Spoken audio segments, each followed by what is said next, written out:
এবং এটা আমি বলবো যে এটা একটা গ্রান্ড সাকসেস ছিল। ওনার যেভাবে উনি প্রেসিডেন্ট শি জিনপিং স্যারকে মিটিং এ নিলেন এবং এই যে পুরো মিটিংটার মধ্যে যে হৃদ্যতা ছিল সেটা সবাইকে মানে ইট টাচড এভরিওয়ান। এতে বোঝা যায় যে তাকে প্রফেসর ইউনূসকে কতটা উঁচু স্তরের লিডার হিসেবে ওনারা দেখছেন, কতটা তার সাথে মানে বাংলাদেশের সাথে তারা কতটা ভালো সম্পর্ক করতে চান।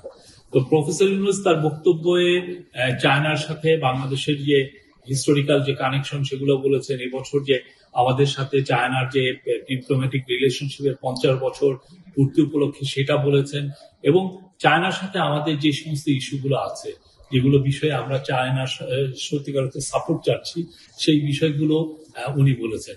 এবং সবচেয়ে ইম্পর্টেন্ট যে জিনিস যে প্রত্যেকটা বিষয়েই চাইনিজ প্রেসিডেন্ট পজিটিভ কনসিডারেশনের কথা বলেছেন। উনি বলেছেন যে প্রফেসর ইউনূসকে এবং তার গভর্নমেন্টকে তারা ফুল সাপোর্ট দিচ্ছেন। এবং আরেকটা কথা যেটা এই পুরো ভিজিটের একটা অন্যতম দিক ছিল যে চাইনিজ ইনভেস্টরদেরকে বাংলাদেশে ইনভাইট করা। প্রফেসর ইউনূস এটা বলছিলেন, যেখানে আপনি গোয়া ফোরামে আপনি দেখেছেন যে কালকে উনি এটা বলেছেন, আজকে উনি এই কথাটা আবার বলেছেন মিটিং এ। এবং সেক্ষেত্রে প্রেসিডেন্ট শি জিনপিং বলেছেন যে ওনারা এনকারেজ করবেন চাইনিজ ইনভেস্টররা যাতে বাংলাদেশে ইনভেস্ট করে। প্রস্তাবিত তিস্তা ব্যারেজ প্রকল্প নিয়ে কোনো আলোচনা? তিস্তা ব্যারেজ এই যে ওয়াটার রিসোর্স ম্যানেজমেন্ট ব্যাপার কোঅপারেশনের কথা এসছে, সেখানে তিস্তার বিষয়টাও এসছে, তিস্তার এই প্রকল্পে সাহায্যের কথাটাও এসছে। তো আমরা আশা করছি যে বাংলাদেশের সাথে চায়নার যে সম্পর্ক এটা সামনে আরো আমরা যে একটা নতুন স্কেলে যাবে, নতুন অধ্যায় সূচিত হবে।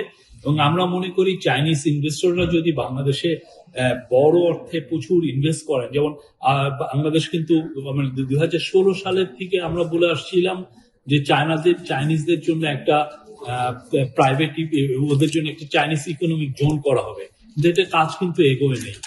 কি কারণে এগোয় নেই আমরা জানি না, বাট এই আমাদের গভর্নমেন্ট আসার পরেই খুব দ্রুত চাইনিজ ইকোনমিক জোনের কাজ হচ্ছে। By this year, end of this year, এইটা দ্রুত কাজ শুরু হবে।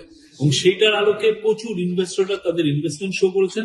কিন্তু অবভিয়াসলি চায়নার ইনভেস্টররা তাদের গভর্নমেন্টের দিকে তাকিয়ে থাকে যে তাদের গভর্নমেন্ট কি বলে। তো চাইনিজ যেহেতু এখন প্রেসিডেন্ট শি জিনপিং যেহেতু বলেন যে তারা এনকারেজ করবে, উনি শব্দটা বলেছেন এনকারেজ করবেন যে চাইনিজ ইনভেস্টররা যাতে বাংলাদেশে ইনভেস্ট করে, আমরা আশা করছি চাইনিজ ইনভেস্টমেন্ট অনেক ম্যাসিভলি বাংলাদেশে আসবে। আর এইটার সাথে কিন্তু জড়িত আমাদের জব গ্রোথ, আমাদের বাংলাদেশের জব তৈরি করাটা একটা বিগ ইস্যু হয়ে দাঁড়িয়েছে। এবং প্রফেসর ইউনূস চাচ্ছেন যে খুব দ্রুত প্রচুর জব তৈরি করতে। চাইনিজ ইনভেস্টররা যদি বাংলাদেশে আসে, চাইনিজ স্পেশাল ইকোনমিক জোনে যদি তারা ইনভেস্ট করে, এবং অন্যান্য ওরা মংলার ওইখানেও একটা ইপিজেড এর এক্সপোর্ট প্রসেসিং জোনের ওইখানে ইনভেস্টমেন্ট করতে চাচ্ছে। তো সব মিলে আমরা এটা আমি বলবো যে এটা খুবই একটা সাকসেসফুল একটা ট্যুর যেখানে। এবং শেষের দিকে চাইনিজ প্রেসিডেন্ট এইটাও বললেন যে উনি বাংলাদেশের আম এবং কাঁঠাল খেয়েছেন এবং উনি ওইটা প্রশংসা করলেন। এবং এর ফলে আমরা যেটা দেখছি যে আগামী এই আমের যে সিজন জুন জুলাই অগাস্ট, এখান থেকে মে জুন জুলাই অগাস্ট, সেই সময় থেকে আমরা আশা করছি যে ইনভেস্টমেন্ট চায়না এক্সপোর্টটা শুরু হয়ে যাবে।